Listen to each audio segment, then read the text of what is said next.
Alright, hey guys, here is part 4 of our journey through the Fool's Archstone, or 3-2, and after I summon Kuro here, we pick up where we left off, which is after we killed Yurt the Silent Chief, and I was the only one that could see him, so I had to do it by myself, and Kuro had disconnected, and I had quit and relogged back in so I could get the Gloom armor, which is to be found right in front of the cage. And so after that, you can proceed and go down into the cage, which will act as an elevator, and that will take you down to the next part. This level is fairly dark, and so I'm sorry if it's hard to see what's going on. The level down below here is pretty bloody, and it's dark, so the combination makes for just this red-black stuff that you just walk through. Down here you will see a different kind of monster that I'm not sure what to call it. They're scorpion looking things with heads, with faces, scorpion faces, and you'll see them right here where you go up the steps.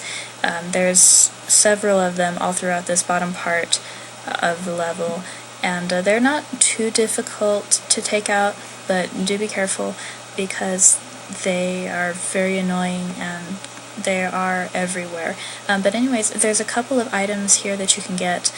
One you can see down here along the pathway, and that one is going to be, the Stone of Ephemeral Eyes. So you can get that, and that will allow you to turn into a human, I think, which allows you to summon other players, which is what I've done here. And then there's a Renowned Soldier Soul, which I picked up off of the ground there. And then back along the little dock here on the wooden walkway, you can get the third item, which is the Agate of Guidance, and those are the stones that you can set down and glow to mark your path, which helps if you're not very good at directions. Because I have Kuro with me, I haven't had to use them, but if I was alone, I probably would be using them by now, because some of the directions that you're supposed to go on this level have confused me, and I've just been blindly following Kuro like a little lamb. But going onward here, we are making our way to the second part of the heart, which is the last part, I believe, and once you kill the guys that are doing their little ceremony up there around the heart and the giant torches, then it will activate a cutscene and the heart will fall down. So this is the second half of that. A couple of items to get here before going through the fog. One is a Renowned Soldier Soul, as you can see, and the other one is Dark Moon Grass, which is grass that gives you a lot of hit points, HP. And then after that we can go into the fog, and we are going to finally get there to the heart. So just a heads up, you can see that Kuro is doing some magic here. He's getting ready because there's a fairly strong enemy, and you will see him very easily because he's glowing red, and he's kind of dangerous, I guess. But you'll see him here, and he's just up the steps that you will see around the corner. And he takes a couple of hits to knock out, so be careful for him. This area does have this monster there, and he is kind of one of those annoying witch guys, but he's not too difficult. So anyways, he dropped some old spice for me, and then we're just continuing to go up the steps. Let me see. After this, I believe, once you take down the heart and you get rid of all of these creepy crawlies, then you should unlock a shortcut that if you had to start over from the beginning of this part of the level, you can go straight through to the boss instead of having to go all the way around all these different things that we have done thus far in the previous 3 parts, and including this part 4 here. By the way, there's an item right here, is fresh spice, so for people who use magic, I am not one of them, but if you do, then that's a handy item for you.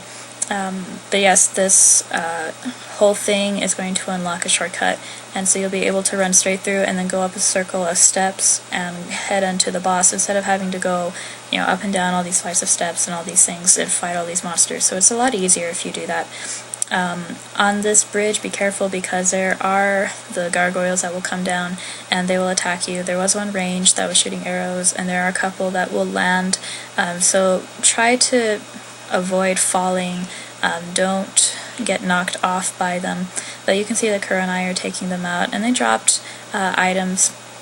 I didn't get one because it fell. So sometimes your items are not going to be available to you simply because the monsters will fall off the bridge. That's just how it goes sometimes. There's a Stone Age Soldier's Soul, which is right there. It gives you souls that you can use to level up or to upgrade your equipments or to repair them, or whatever you need to do with souls. And then here at the very end of this walkway is another elevator, and this will take us up kind of to the final part. So after a little bit of wait time, we're going to be on our way there. And again, like I said, the elevators do not wait for you, so once you see it, get on, and then as soon as it stops, know where you're going and get off, because there's no delay and you're just going to need to go for it. So anyways, we're going up the steps here, and then we are here where the guys are chanting and holding their hands up and stuff around this giant place right here. So we take them out, and then after you kill all of them, they don't put up a fight. It will activate the cutscene, and then you are going to see the last part of the heart be released from the chain, and then you'll be able to get down to business for the last part of this level. So you're going to see that here. Not a whole lot that I can say about it. I'm sorry if you hear some dogs barking in the background. I do have dogs where I record this, and unfortunately they heard something and they had to go bark at it. But here you can see the heart that's dropping down, and so this is the thing that we had been taking care of so far. And then after that, you will see that the heart on the ground will open up and release a lot more of little bug face guys, and they're going to come out and be kind of in your way. So we'll be able to go down to where that is and then go to the boss, which is kind of interesting, I guess. But anyways, that's pretty much it for this level. There's an item that you can get there, and then after that you just go down this bridge and you are well on your way to taking care of the boss. So anyways, that's it for now. We will see you in the next video. Please like or subscribe us to see more, and then we will see you Wednesday. Bye.